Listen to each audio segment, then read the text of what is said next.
Hey, what's going on, guys? Kitsune TCG here, finally back with another video, and I thought I'd start off with doing dinos.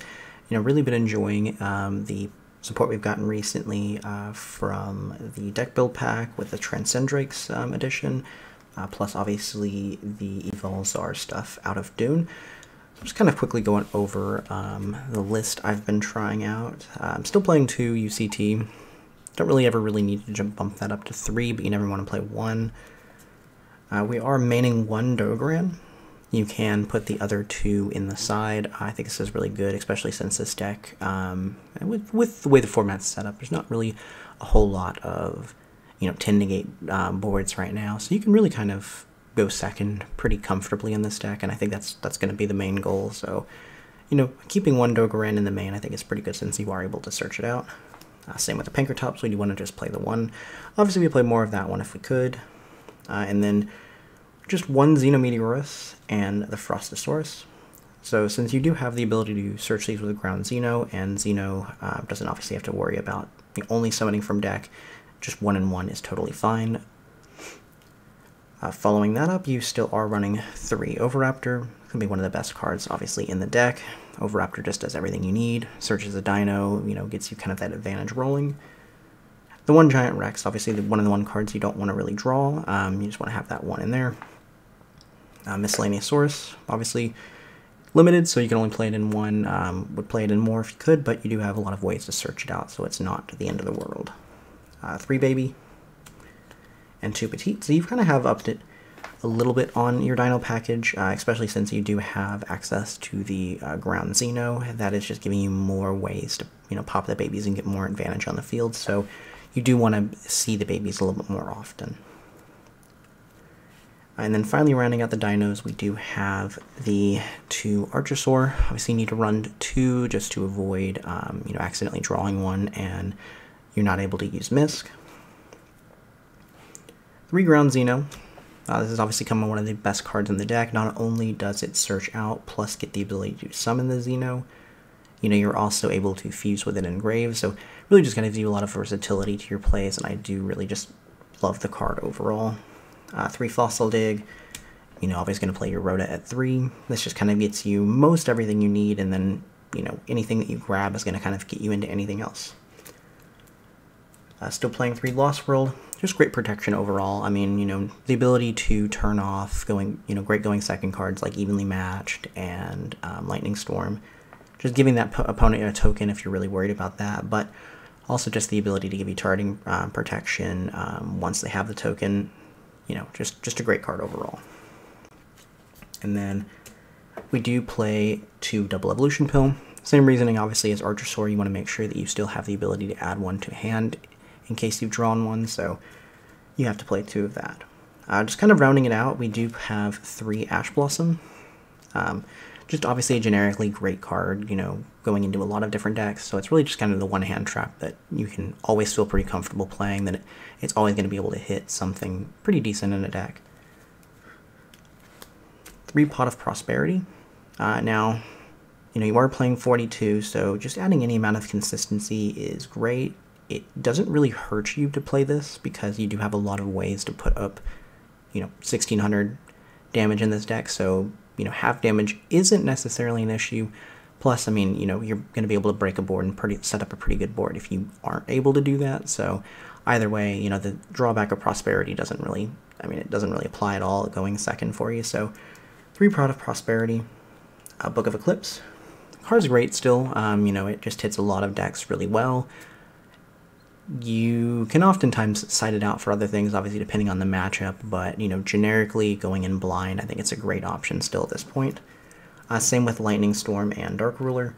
Just being able to, draw out any form of negate, interruption. These cards are going to be great going second for you, so I've been liking the deck overall. It's 42 like I said, but overall, the deck is fairly consistent, so you're not worried about it too much. We'll just go ahead and hop over to the extra deck now. Alright guys, and going over the extra deck real quick, we are playing the Transcendrake Fusion. This does have some really good, abilities in the Dino deck overall. Not only can it pop a card, you can basically put back the normal monster, so really just a lot of like application. I don't think it comes up every game, but I mean the extra deck space isn't too tight that I think having it in there is pretty nice. Fleur, you do have a lot of times where you are able to quickly make a Synchro 10, you know, without using the Dinos effect. So again, same reasoning, you know, sometimes if you're worried about like things like Nibiru, or, you know, you want to quickly put up a monster negate if they're, or, you know, Omni negate, if your opponent doesn't realize that you can have that line, I think it's a pretty good option to have. Jugaras, obviously this deck can OTK really easily, and Jugaras makes it even easier through things like, you know, Pot of Prosperity. So Jugaras is great. Having it really just kind of comes up a lot of games where, you know, you're just quickly able to grind through most of your opponent's board. Dolka and Lagia and Lars. Now, these are great. You know, obviously, if you're going first, you're putting up some form of negate interruption. Going second, not obviously as good just because it does take a little bit of setup to get to that point, but, you know, once you're kind of able to establish them onto the board, you do obviously have a lot more protection kind of to finish off your plays. So obviously you want to make sure that you have all of them available. I don't think you need Solda. That's really, I mean, obviously this just, you know, far away beats it as a rank 6. Don't think that ever situation is going to come up where Solda would be any good. So just these three is fine. Anima. Anima's obviously really great. You do have Archosaur being a level 1 monster, so you are able to make this pretty often, and a lot of people don't play it around it, so it can be a pretty good form of removal if you need it. And then the 1-link Rebo and the 1 Secure Gardener, these are obviously going to be for your hands where you don't necessarily have access to a non-dino. You are only playing Ash Blossom in the main deck that's a non-dino, so you oftentimes are going to need access to this unless, you know, you have kind of the full combo and are able to go through a little bit more of your plays. So this is usually something that you are doing. The 1 Pentastag, again, you know, this is really going to help you kind of OTK through with, you know, Jugaras, Pentastag, you know, through Pot of Prosperity. So definitely having that is something that you need. 1 IP, this is pretty good, you know, going first, just something to end on. You know, you do have access to like Nightmare Phoenix and Unicorn, so just again another form of like interruption, just because you are able to spam a lot of monsters and dinos, so just having the ability to do something with them on your opponent's turn can obviously be pretty important. Same thing with Appaloosa, just having another thing that you can kind of end on, just depending on like what your opponent's playing. And then finally, obviously access code. Now this isn't going to come up a whole lot just because you do have a lot of options available to you with, you know, OTKing and dinos like this. It's not really a problem, but I mean, access code still is generically good just to play as well, just in case you need any form of removal. It's a, you know, can become a 5k beater, so, you know, just it's all around still pretty good to run. And again, your extra deck space is not that tight, so I think it's totally fine to have in there.